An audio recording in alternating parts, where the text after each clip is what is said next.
Պարոն Փաշինյան, դուք կրկին ասացիք, որ ռուս խաղաղապահներն են Արցախը հանձնել։ Խնդրում եմ հստակեցնել, երբ են հանձնել, այն ժամանակ, երբ դուք Պրահայում ճանաչեցիք Արցախը Ադրբեջանի մաս, դրանից հետո, թե դրանից առաջ, եւ այդ խոսույթի հետ կապված Մարիա Զախարովան էլ վերջերս անդրադարձել, ասում են, որ ռուս խաղաղապահներին մի մեղադրեք, Արցախը հանձնել է Նիկոլ Փաշինյանը։ Լավ, եթե ռուսները ամեն դեպքում հանձնել են ռուս խաղաղապահները, դրանից հետո ձեր կառավարությունը նույնիսկ թույլ չի տալիս, որպեսզի պետական պաշտոնյաները թանգարանի տնօրենը Արցախին վերաբերող որևէ քննարկում կամ գիրք անգամ նվիրի, աշխատանքից անմիջապես ազատվում է։ Վլադիմիր Պուտինի եւ Ռուսաստանի հետ հարաբերությունների մասին ամեն անգամ, երբ հարց ենք հնչեցնում, դուք հիշում եք Լուկաշենկոին, այնպեսի տպավորություն է, ասես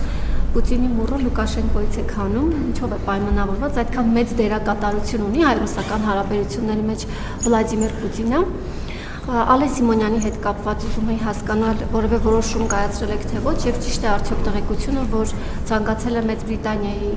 դեսպան լինել։ Թերևս այսքանը։ Ոչ, ճիշտ չի տեղեկությունը։ Ես մուռ չունեմ, որ հանեմ։ Ինչ վերաբերում է ձեր առաջին հարցին, գիտեք, այդ թեմաներով այնքան ենք խոսել եւ արդեն երկու ընտրություններում այդ բոլոր թեմաները պարզաբանվել եւ Հայաստանի ժողովուրդն էլ արձագանքել այդ թեմաներին, այնպես որ անդադ նույն հարցը ծամծմելը չեմ կարծում թե որևէ իմաստ ունի։ Համենայն դեպս, եթե ձեր նշած հարցերի իմ բովանդակային պատասխանը հետաքրքիր է իրոք ձեզ, դուք եթե ոչ հազարավոր, հարյուրավոր էջերով նյութեր,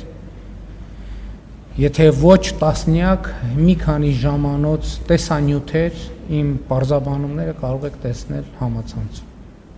Շնորհակալություն, հաջորդ հարցը հանրահայտության։